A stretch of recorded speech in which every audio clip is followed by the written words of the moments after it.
sampah. Itulah tu, aku pun tak tahu nak buat macam mana dah. Memang banyak sangat sampah kat kawasan rumah aku ni. Lagi-lagi sistem makanan. Macam best sistem makanan ni tu satu benda yang function atau berguna untuk kita. Betul tu. Betul kan? Sistem makanan berguna. Asal cepatlah. Sorry. Nama pula. Sekejap. Aku rasa lebih satu daripada satu lah.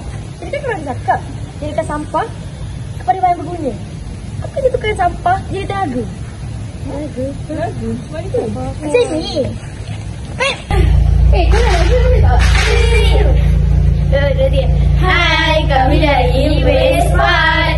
Nama saya Norina Huda. Nama saya Amira Asya. Nama saya Nur Husnina. Nama saya Ayah Damia. Nama produk kami Biogenerator Kit. Masalah apa kan dia rapi? Pertama, masalah sekitar. Sekitarnya yang terlalu banyak sampah. Lagi-lagi sisa makanan. Yang kedua, pembaziran sisa makanan. Yang ketiga, pembaziran tenaga. Macam mana nak selesaikan semua masalah tersebut? Kita boleh memilih satu produk di mana memberikan proses kita semula daripada sisi sistem organik yang berada sistem makanan yang mempunyai bakteria yang baik.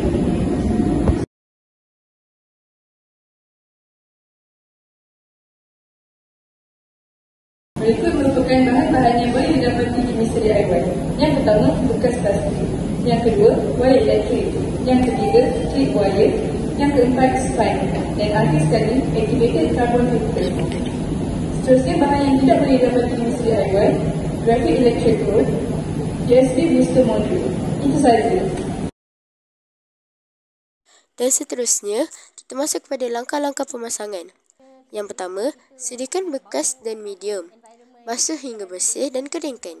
Masukkan lumpur kolam atau najis lembu untuk bakteria aktif. Yang kedua, masukkan anode dan katot. Yang keempat, sambung ke modul USB booster.